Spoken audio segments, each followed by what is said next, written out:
What is this garbage you're watching? I want to watch the news. Are you making headway at least? This is the news. Greetings, Mayor, Vice Mayor, and City Council members. My name is Jesse Beltran. I'm the president of the International Center Against the Abuse of Covert Technologies. Our organization was formed in 2010 in Sacramento, California for the purpose to bring awareness to the general public and legal systems around the world about serious human rights abuses with regards to the utilization of remote influencing technologies. My colleagues and co-speakers today hopefully will get John Hall, who was the author of Guinea Pigs, Technologies of Control, which have been sent to each of you and signed. I also have Dr. Edward Spencer, who's a neurologist from Yale School of Medicine, and Ben Colson, who is a PhD in psychology and therapist and co-author of a book about PTSD. I myself am a retired Sacramento City fire paramedic and a recent graduate of HMI and do provide therapy to victims. In 2010, I met Dr. Hall, and when meeting him, I discovered this phenomenon, and I asked why wasn't anything being done about this. He said it's because of the symptomology. If everyone went through traditional medicine and complained about what they were experiencing, they would be railroaded into the mental health institutions. The fact of the matter is this is affecting all demographics of society, the poor, the rich, the elite. I see victims on a monthly basis and hear from hundreds of people every week. I currently have over 23,000 correspondents from victims not only within here in the United States, but around the world.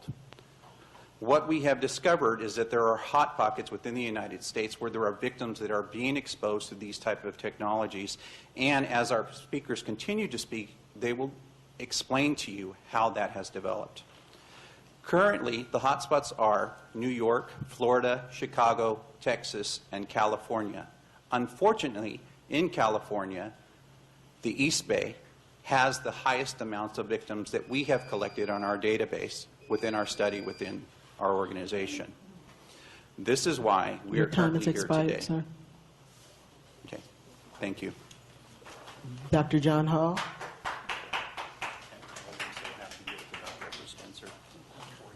Dr. John Hall. Electronically not here, right? Yeah, Dr. Hall is unable to be reached right now, so we're going to have Dr. Edward Spencer here. Okay. Mr. Mayor, City Council, did Dr. Edwards sign up to speak? Okay. Thank you for attacking this very difficult problem. And there are a lot of people around the world, especially in Europe, where I attended a council just recently in November, who thank you. I'm a retired neurologist. I attended Stanford University, Yale University, and a residency at the University of California in San Francisco.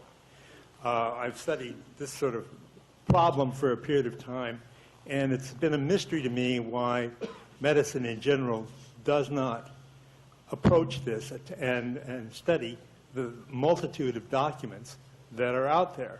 But this is the case, and I won't answer this for you because this is an ongoing study, ongoing problem. This is really a intense technology, essentially what might be described as EEG heterodyning, that the entire electrical activity of a human brain can be captured in this supercomputer and certainly processed and then put back into someone else.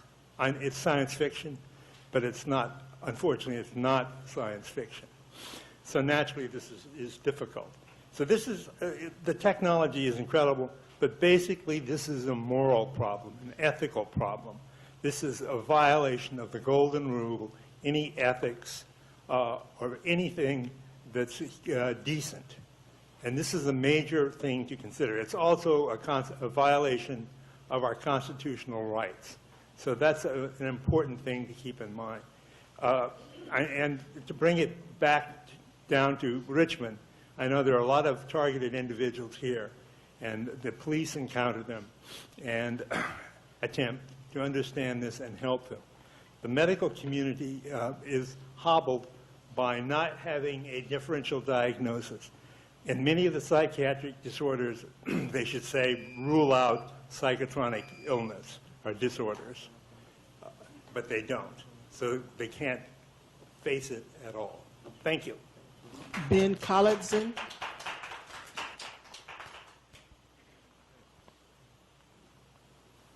Hi, thank you all. Okay, 2 minutes. All right, let's go. Thank you all for your endurance. I see you've listened to a lot of humans. I'm going to talk really fast with 2 minutes to go.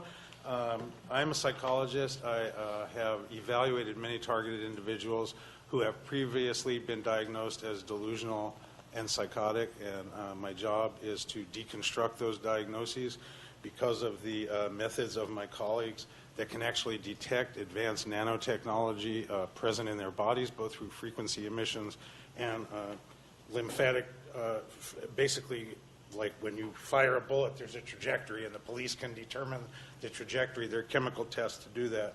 I was just going to very quickly, since it's 2 minutes, this is this month's issue of Smithsonian Magazine, which says the future is here. Brain-to-brain communication is real. Targeted individuals report synthetic telepathy, voices in their skull, people putting thoughts in their heads, things that up until now we've been told are complete delusion and lock them up. But you know what? The capabilities exist. This is the National Nanotech Initiative. The last 15 years budgets of $1.5 billion just by the federal government in non-black budgets. We don't know what they spend on the black budgets. Doing experimental programs showing how nanosensors in people can give us much more data about humanity. These technologies can be used for great good, but they have apparently also been used for tremendous evil in non-consensual human experimentation. There is great documentation on this.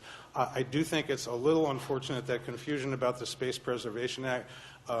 There are these systems, SCADA they're called. The acronym stands for Supervisory Control and Data Acquisition Systems. They include a component of satellite communication from a central command post, as well as components inside the human beings who are targeted individuals. So although there is a component of these weapon systems, and they are clearly weapon systems by the major nations on Earth, there's an arms race on for the mind at this time, control of the human mind. The Human Brain Initiative is part of it. If I only have 2 minutes, I have to stop there. I hope you will listen to these people. They are suffering greatly as non-consensual experimentees. A question really quickly to the speaker. Could you repeat the names of those two references that you gave, the magazines? Could you give me the names of those again, please? The first one, the current issue of the Smithsonian Magazine, the mainstream magazine, which in this month's issue says communicating brain to brain, and this is merely what they are releasing publicly. The majority of the most advanced weapon systems are classified, and we don't know the full capabilities. This is just the supplemental to the President's budget this year's the National Nanotechnology Initiative. And what I didn't get to say in my 2 minutes is the National Registry of Environmental Professionals, which certifies people to do all kinds of environmental quality testing, has just certified SCADA, Supervisory Control and Data Administration Systems, as something that needs to be studied for its environmental impact on on the environment in general. And I am part of the HSCADA task force, how these SCADA systems are impacting human beings. And there are thousands of reports from targeted individuals that crimes are being committed against them. And my intention in coming here tonight was to support their claims so that law enforcement, with as much support from political... I think she asked you the names of the magazines, Oh, so, okay. yeah. So Thank you very much. Lisa Becker. Hi, good evening. My name is Lisa Becker, and I came here from Racine, Wisconsin. I've been a victim of this technology for 14 years. I have been tortured for 14 years. My Justice Department has failed me. My executive branch has failed me. My senators have failed me. My congressmen have failed me. You are the only people in this country that have the courage to even put this on the agenda. That's why I flew all this way, to thank you and to address you. This is torture, and it is enslavement. And any one of these people can tell you the same thing. We have suffered desperately, and I'm sorry if I'm emotional, but I'm very tired. But if you won't save us, save yourselves, because I promise you, this will come back to every one of you. Every one of us in this country are going to be tapped into these computer systems, and you are going to see what this feels like. Do something now while you still can. Thank you. Our next Can I speaker. ask a question? Could you be more specific in terms of how you feel that you've been injustice? You mean as far as the Justice Department feeling me? Well, in terms of your being a victim. You mean what I'm feeling? Yeah, explain a little bit to me how Sure. you perceive Sure. yourself Well, as being. I have actual photographs of burns on my body. When I went to my doctor, the response was, how do I know you didn't do that to yourself? How do you even address that? I've passed 2 psychological evaluations, not 1, but 2. The one physician said, you're mentally sound as a bell. He said, I don't have any idea what's going on with you. When I go to sleep, when I go to try to sleep, I feel like I'm being lit up like a Christmas tree. I feel every cell in my body just bouncing out of my body. I can't even describe it. I get electric shock up my rectum. I get electric shock up my nose. I've woken up with burns on the end of my tongue. I've had burns on the palms of both of my hands. I vibrate. I vibrate. I can barely hold a piece of paper without quivering. Does that answer your question? I'm trying to find what's the source of the. The source are these exotic weapons. They talk about in 2977, they talk about the space weapons, space-based weapons. Basically, in that document, it talks about exotic weapons, and that's what we're talking about.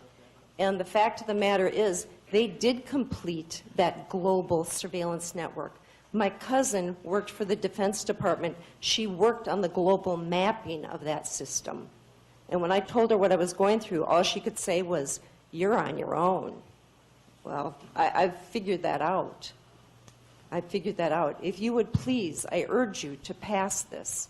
I realize you can't enforce it, but if you would pass it, it might give other communities the courage to do the same thing and show our Defense Department we are not the enemy. We are not to be attacked. We are not terrorists. Most of us are defenseless women. Okay, thank you. Thank you. Our next speaker is Derek Robinson, followed by LaQuisha Baker, Dolores Hall, Kim, Alex, Elizabeth Adams, Robert Swagan. Please come forward. Derek Robinson.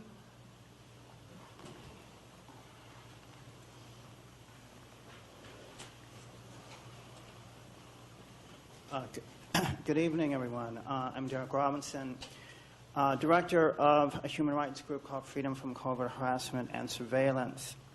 In regards to the Space Preservation Act resolution that's before you, many of us have traveled here today to say thanks very much for listening and responding to so many that have come to you over the past couple of years. This is a momentous occasion for our organization and for humanity. You are one of the very few governing authorities that have considered the dangers of psychotronic technologies. Research in this area has been ongoing since the 50s by government agencies, corporations, criminal elements, religious cults, etc. But only since the arrival of the Internet has this Holocaust been made known to thousands of people who have found that they are victims of psychotronic technologies and that they have been surreptitiously victimized by them. And as the devices proliferate and the public becomes more aware of these covert activities, legislation on a local and national level will be needed to address the concerns with regard to a vulnerable society. Your resolution today would be a giant step forward in ensuring the health, safety, and well-being for all people. Thank you. LaQuisha Baker.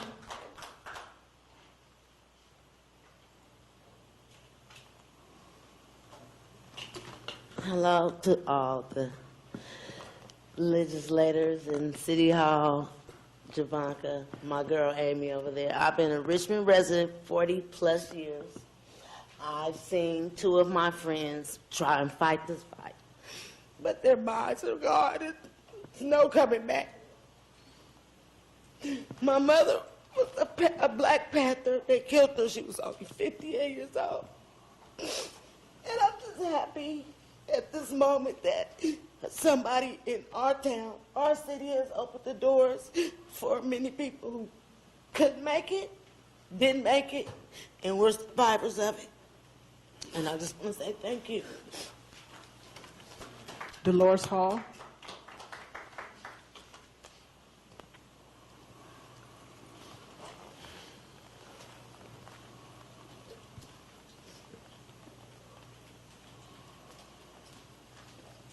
I did not know you were going to call me to speak, but I will share. I head up the Los Angeles Freedom from Covert Harassment group. This is a support group. And I have about 300 people that is in that group.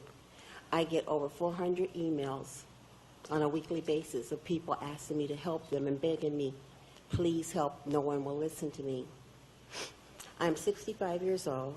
And as I walk here, up to this podium, I'm in so much pain. I have burns all over my body. My doctor, I had treated with for 16 years. My legs swole up from the electromagnetic frequencies hitting me on my legs. He told me to go to the hospital. And when I went to hospital, they were supposed to put an IV in me. They sent me to the mental ward because they said I did this to myself. Oh, it never hurt me. I have been a victim since 2007. You can't see this horrific electric hitting you. Electric is invisible. You take a remote control to turn your TV. You can't see it. Turn your television. It hurts so bad. I want to thank you for opening your minds and your time today. I am a retired legal investigator. I have asked all my friends, I had very prominent friends, to help me. They can't do anything about this. It is way, way over our heads. It's like they say it's the shadow government. It is people that cannot be touched. Please help us. Kim, our next speaker.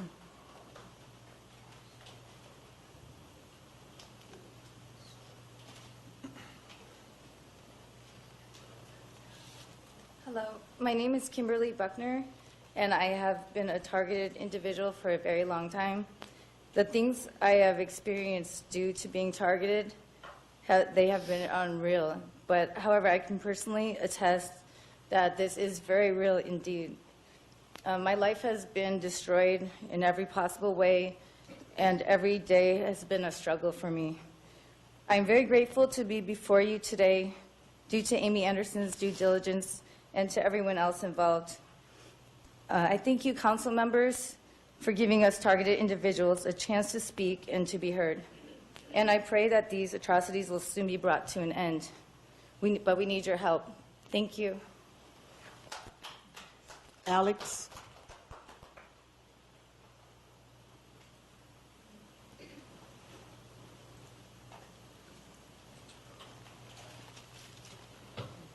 Good evening, Council Mayor. Good evening. My name is Alec Rafter. I am an NYU graduate and have spent much of my time working at a financial holding company in San Francisco. I have been a targeted individual for 8 years, 6 months. I'm from Lafayette, California, which is in this county. I am here to support and corroborate what these other speakers are trying to convey. This technology exists and is being used on a mass scale. It is torturous, brutal, and inhumane. It happens everywhere I go. People don't understand the capabilities of this technology. The person I came with here tonight, was being shocked and stabbed in this very room with a directed energy weapon while waiting to speak with the council. My ears are getting frequency tinnitus while I was sitting here waiting for you, as well as a technology called voice to skull developed by Dr. Alan Frey. Like I said, this happens everywhere I go in Northern and Southern California. I've been tortured all day, all night, minute after minute, year after year after year. We need your help and support to stop this, to save us, and to prevent this from happening to others. Please support banning these so-called space-based weapons. Thank you very much.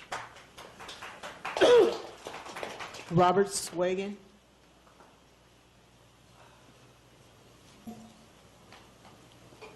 Good evening. My name is Robert Swigan. I live in Modesto, California. I'm here tonight after being targeted for 12 years with direct energy weapons, voice to skull. I wake up in the middle of the night in excruciating pain. There's nobody I could call. There's nobody to help me. You know, I have sometimes suicidal idealization because there's nobody to help. You know, I've been diagnosed schizophrenic and delusional at 53 and 57 years old. You know, I'm a graduate of junior college with a degree in counseling and human service. I commend you people for what you're doing here, and I'm here to support my friends, and I know that this has been very difficult for me and my family. You know, my family. I have 4 children, and one is in prison right now. I suspect he was hit for about 45 minutes, and others will not even talk to me. My family's been fragmented, and I don't tell anybody what's happened to me anymore. It's a dark secret with me. You know, I cannot explain to people what's happening. The police in Modesto are at least talking to me now. They're not taking me down to the mental health facility. I thank you very much for listening to me. Marilyn Langlois.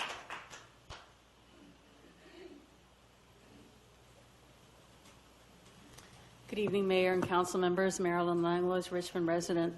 I want to thank Ms. Anderson for bringing this topic forward and bringing so many speakers. I urge you to adopt this resolution. As has been said, the original Space Preservation Act was introduced by Congressman Kucinich, co-sponsored by Congresswoman Barbara Lee and Congressman Pete Stark of the Bay Area. And this concept was also voted on and supported unanimously by the United Nations to prohibit weaponization of space and space-based weapons. These are clearly not good for anyone on Earth and not good for anyone in Richmond. You have to be aware that there are a lot of exotic weapons research programs going on. Some of them covert, some of them not covert. A former Richmond resident sent me a lot of emails last year about a public comment period for allowing U.S. military testing of directed energy weapons in the Olympic Peninsula in the state of Washington, which is of great concern.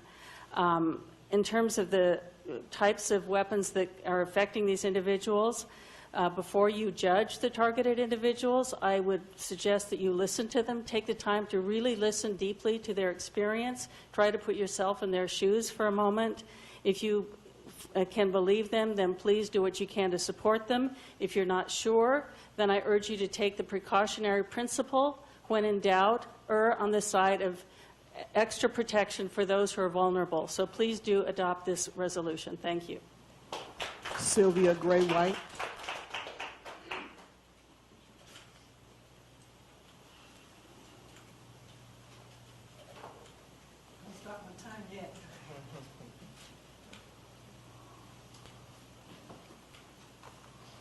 Good evening. My name is Sylvia Gray White, a very long-time Richmond resident. Tonight I'm so thankful and happy that our city is looking up, waking up, and standing up. Approval of this agenda item will make an impact on the whole world and will help us to restore our Mother Earth and our health. The heavy metal toxins falling down on us daily from the chemtrails are done by our military without our approval and knowledge. Lead is one of the many chemicals in the chemtrails. even though the government banned it decades ago, banned it from paint, toys, even bullets, and other manufacturing processing. This toxin has really negatively impacted my life. Lead is very toxic, and there are no safe levels. It displaces the calcium in your bones, among many other illnesses, particularly with the children. The level of lead in my body has drastically increased in the past 3 years. I got to get the lead out. We need to stop this constant daily abuse of our universal rights to life, liberty, and the pursuit of happiness. If you don't feel good, you can't live good. I am not the only one breathing this pollution. If you breathe, you're breathing it too. We have rights. Stand up for them. Now, in order to stand, I got to use a cane. But I still can stand and will stand up for what's right. Our last speaker is Elizabeth Adams.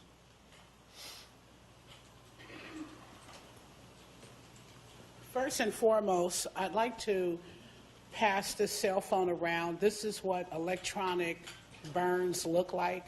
This is my 6-year-old granddaughter who has been targeted since birth. So can I just walk and show this to you? Give it to the clerk. Yeah, give it to her. You can. Oh, yeah. Could you pass this? Be careful that you can see. And this was taken less than 30 days ago when we were at Eden Hospital. That's when you hear of the victim speak of being electronically burned, that is my 6-year-old granddaughter. I am 59 years old. I have 6 grandchildren and 2 great-grandchildren. I first and foremost want to say that I thank God for every one of you. And I mean literally from the bottom of my heart. I thank him for each one of you. I thank God for the blessings that he's going to bring your way just for addressing these issues.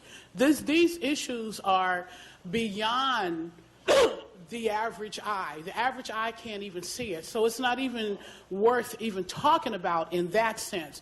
I have sent each and every one of you information. Everything that I sent you is just what you need to know.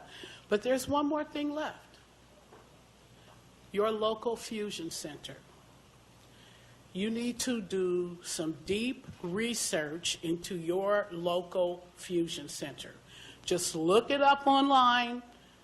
That is where you will find information, ill activities of some sort that is going on within, I'm not going to say city government because I can't pinpoint it, but you need to look into your local fusion center. Secondly, mental health of children. May I finish just 2 minutes, please? I think we need to give everybody the same amount of time. Okay, Thank you. no problem. That was the last speaker. I'm a researcher. I also have some evidence and history. Is it possible to comment? Ma'am, if you didn't sign up, you can't speak. Okay, I have Vice Mayor Meyer. So I was just going to briefly say that the weaponization of space as the history that was described so eloquently by Councilmember McLaughlin is something that I think is extremely immoral and we should not be, as a nation, engaging in, and so I'm going to support this resolution based on that.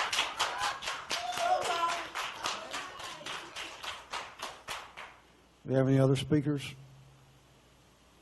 Okay, hearing none, we have a motion.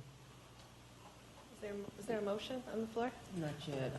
I can Okay. make the motion, Okay. sure, that we adopt the resolution that's put before us. Okay, I'll second. Okay, we have a motion, a second. Pimplay has a question or something? Councilmember Pimplay.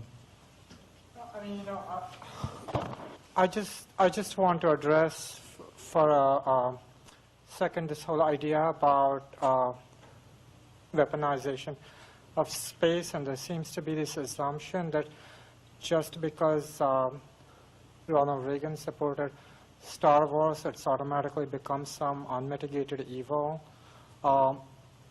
the context in which it was considered a problem was simply because, there was this perception that Star Wars or any kind of strategic defense initiative could not be made foolproof, and it could not be made foolproof because the opponent, particularly a very well-armed opponent like the Soviet Union, could launch like tens of thousands of dummy missiles at any one point, and so it would be almost impossible to intercept all of them and to distinguish the nuclear missiles from the dummy missiles. And the understanding was that it would be that there could be a problem created because based on the overestimation of the effectiveness of Star Wars, namely that America might think that it was too effective and therefore go for a first strike and knock out all the Soviet weapons, or on the other hand, the Soviets might feel it was too effective and go for a preemptive strike beforehand. And it was only in that specific Cold War context that Star Wars was considered a horrible idea. Actually, Star Wars is not a particularly bad idea. The whole idea is that you can knock out someone's weapons before they enter your airspace, in fact, long before they enter your airspace. And this, for example, was practiced more than 20 years ago in the Gulf War when the Patriot system, a modification of this was used when the Patriot system knocked out some of the Iraqi missiles that were launched at Israel. And it is not just a perfectly valid system, but it is actually a particularly useful system in the time that we have now, where there are nations which are not quite as well armed as the Soviet Union used to be in the 1980s, which may not have the capability to launch tremendous numbers of missiles at any one time. And in fact, this is a fairly useful system to have. And so this automatic knee-jerk reaction that because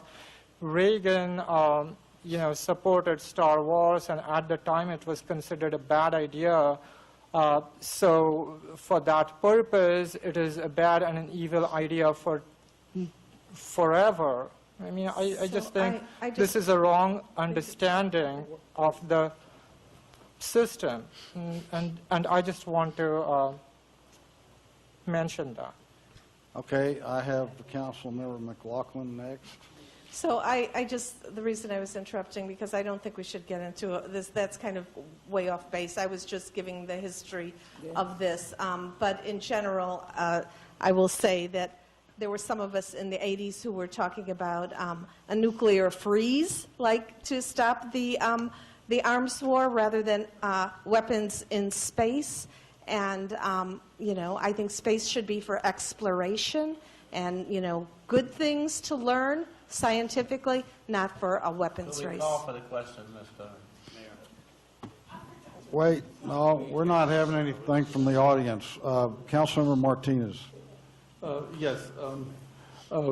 Just last week on 60 Minutes, there was a special on a reintroduction of the arms war with people trying to develop missiles to take out communication satellites.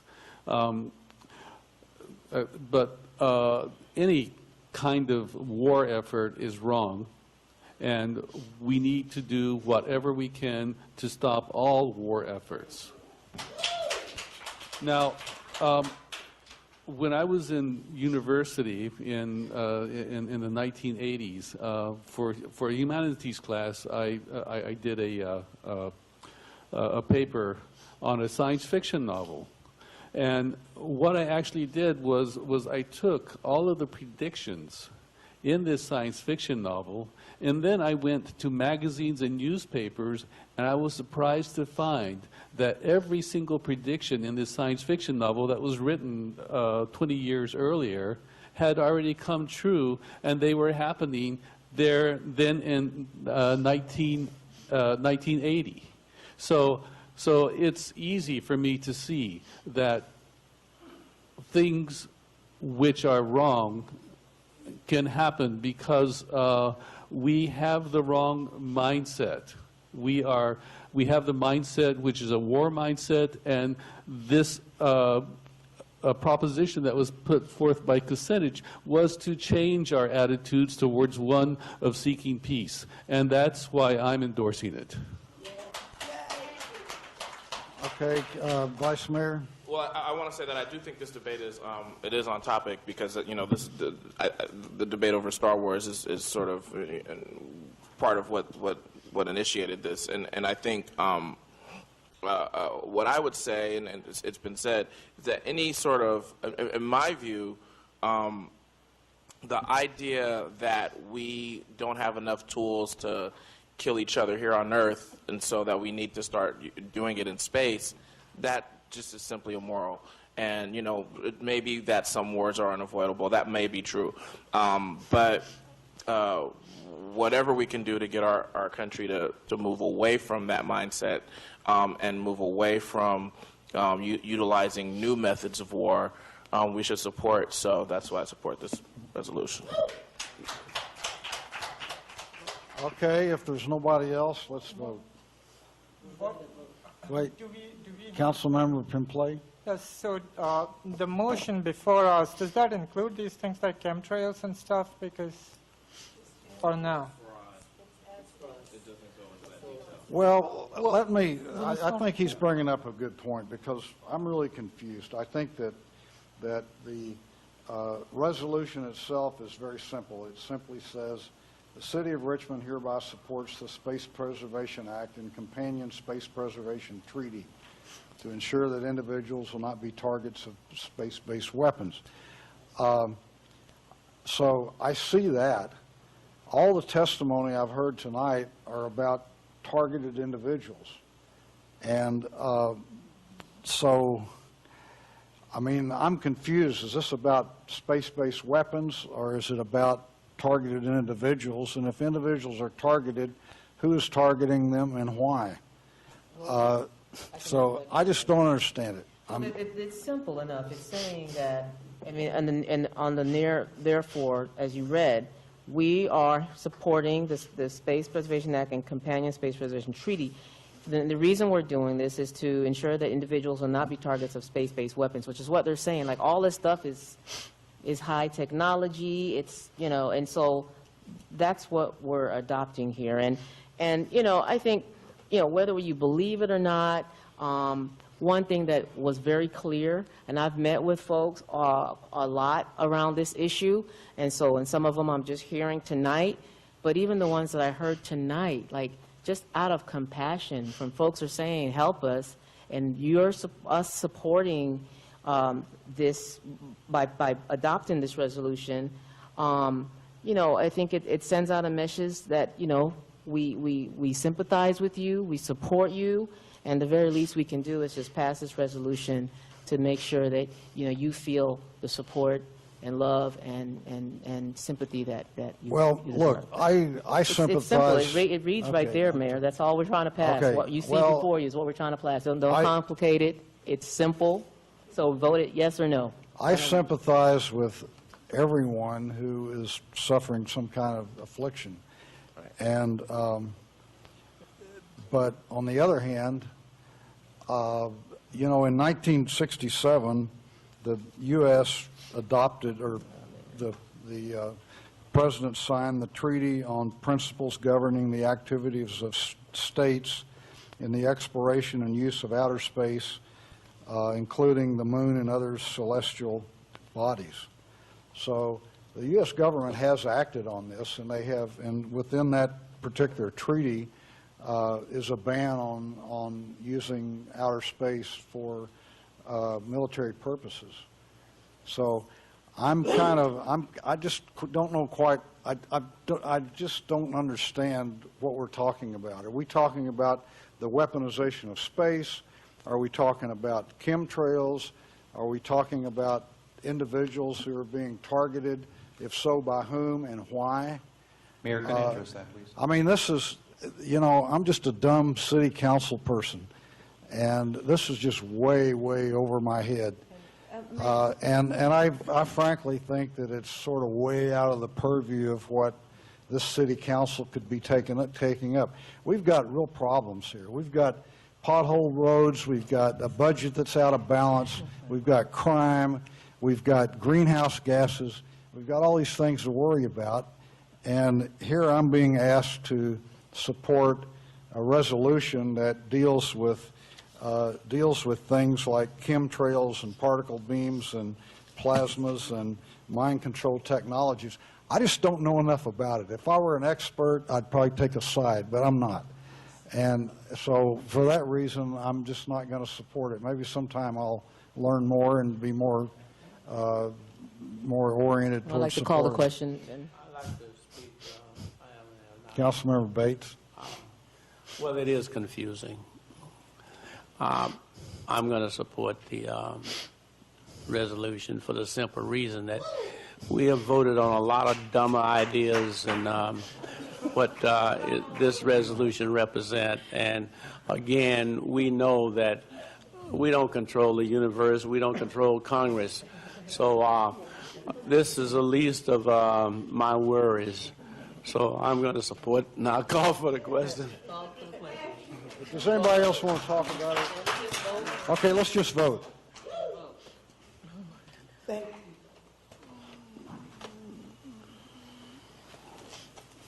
Councilmember Pimplay? No. No? No. The motion passes with Councilmember Pimplay voting no and Mayor Butt voting no.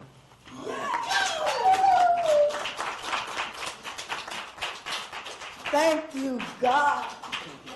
At some point, you'll catch up with space. One reason I voted for it, there wasn't one speaker in opposition to it. So, okay, let's move on to the next item. I think we have one more left. Item J1 is to direct the city manager to work with the city clerk to develop a schedule to make the agenda packet available to the public 7 days prior to the city council meeting. what stupid is this? Yeah, let them go on that. They spend here this length of time. You'll vote.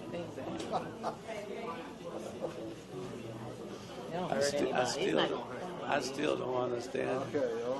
I don't understand how a person is affected. Well, what they're saying is that, you know, like there's electrical currents happening all the time. And you know what Are we, let's move on to the next item. Madam Clerk, read the next item.